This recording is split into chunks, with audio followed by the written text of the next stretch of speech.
there's something nobody talks about.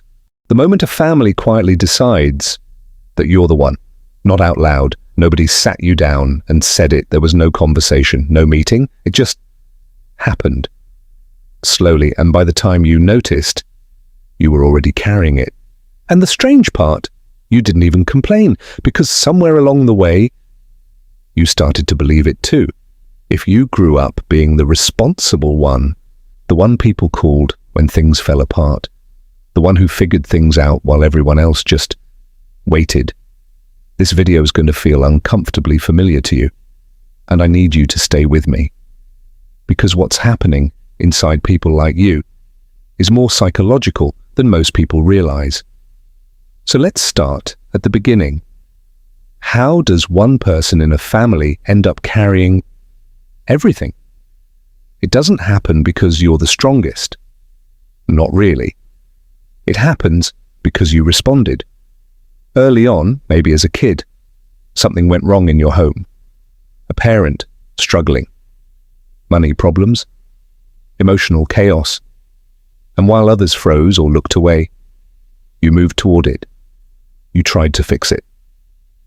And the family noticed. Maybe they didn't say anything, but they noticed. And without anyone deciding, a role got assigned, quietly, permanently. Psychologists call this the parentified child, a child who takes on emotional or practical responsibilities that are way beyond their age, who grows up managing adults instead of just being a kid.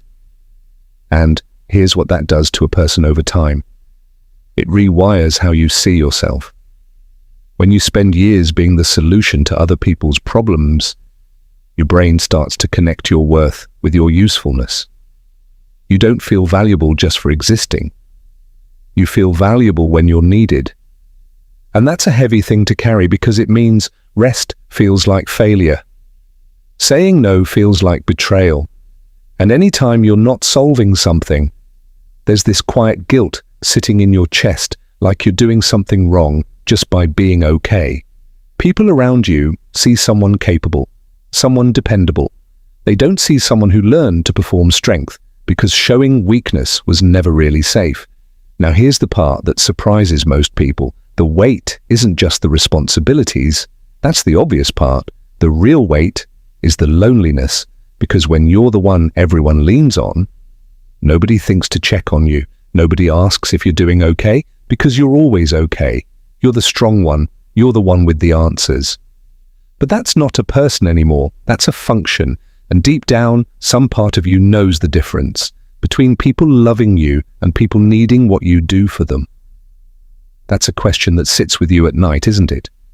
If I stopped being useful, would they still show up for me? Some people spend their whole lives afraid to find out. And so the pattern continues. You overextend, you burn out, you maybe pull back for a little while. And then someone in the family needs something, and you're back.